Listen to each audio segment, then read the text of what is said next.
Salut à tous. Je voulais vous parler rasoir en fait. Donc à une époque, j'utilisais des rasoirs comme ça. Hein, des rasoirs où on change l'embout. Hein.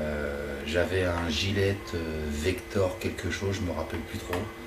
Et j'ai été confronté à un moment au manque de lame. C'est-à-dire que ma femme revenait des courses et elle me disait, ben non, il n'y a plus de lame, tiens, bizarre. J'ai cherché sur internet et j'ai regardé partout, j'ai cherché, j'ai pas trouvé. Plus de lame, terminé, fini. Du coup, il a fallu que... Entre-temps, j'avais acheté d'autres rasoirs que j'avais essayé, notamment ces deux-là et celui-là aussi. Voilà, ces trois-là. Mais ça n'a jamais été. Pourtant, ils étaient beaucoup plus modernes que celui que j'avais avant, mais je préférais toujours l'autre. Et donc, quand je n'ai plus de lame, je me suis dit, mais je voulais pas repasser. J'ai réessayé ce rasoir, j'ai réessayé celui-là. Non, ça n'allait pas. Celui-là, j'ai même plus de lame. Ça n'allait pas. Et donc, je me suis dit que tout ça, en plus, c'était pas très résilient. Et donc, j'ai opté pour le rasoir de sûreté. Voilà, le rasoir de sûreté, c'est un peu le rasoir que les grands-pères, ils avaient. Donc avec, donc voilà, on démonte le manche, on démonte cette partie-là, et on a la lame, la fameuse double lame rasoir. Voilà. Donc j'ai opté pour ça, et j'avoue que je m'en plains pas. Alors au début, c'est pas évident, il faut une certaine prise en main. Mais c'est comme tout, ça vient très rapidement. Donc ça c'est un...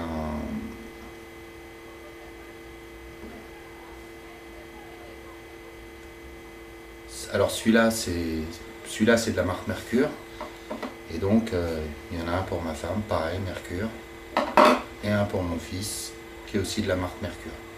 Alors il y a la marque Muller qui est pas mal. Et il y a aussi une marque française, je l'ai noté parce que je n'avais pas fait gaffe sur le coup, mais donc c'est la marque Plisson. Donc un peu plus cher, mais au moins français quoi.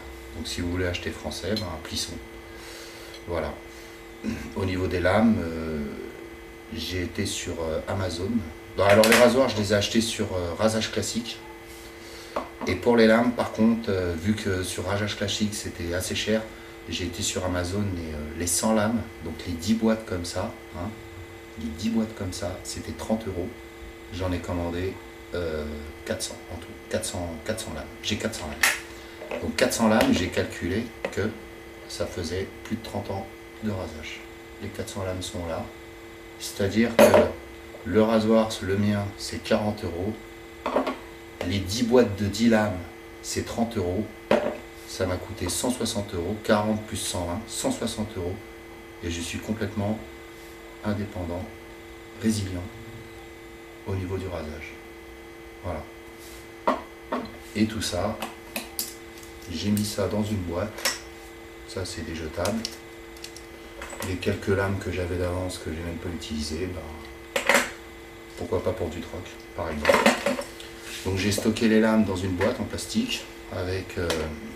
alors il faut savoir que les boîtes sont déjà dans des plastiques, hein, mais en plus de ça, j'ai quand même rajouté un sachet, bon, c'est des lames de qualité, hein, mais j'ai quand même rajouté un sachet de silice, au cas où, voilà, on ferme la boîte, c'est rangé dans un coin, terminé, on n'en parle plus. Voilà. Alors j'ai une barbe, certes, mais je fais les contours, et moi le crâne, c'est quasiment tous les jours que je le rase, avec un rasoir de sûreté, hein, donc... il n'y a pas de crainte à avoir, hein. Moi je le fais sous la douche, sans miroir, et puis la finition au niveau des pattes, ben, je la fais devant un miroir quoi. Mais pour le crâne ça va très bien. Au début c'était pas évident, et puis par la suite on prend le coup de main, je vais de plus en plus vite, et puis voilà. Alors pour retirer les lames, on appuie, la lame sort ici, et on la récupère. Voilà, on la récupère, et puis on l'installe. On enlève le sachet, on l'installe. Ça se fait très bien, il faut prendre la lame sur les côtés, il ne faut pas la prendre côté coupant. Et voilà, voilà pour le rasage. Ciao.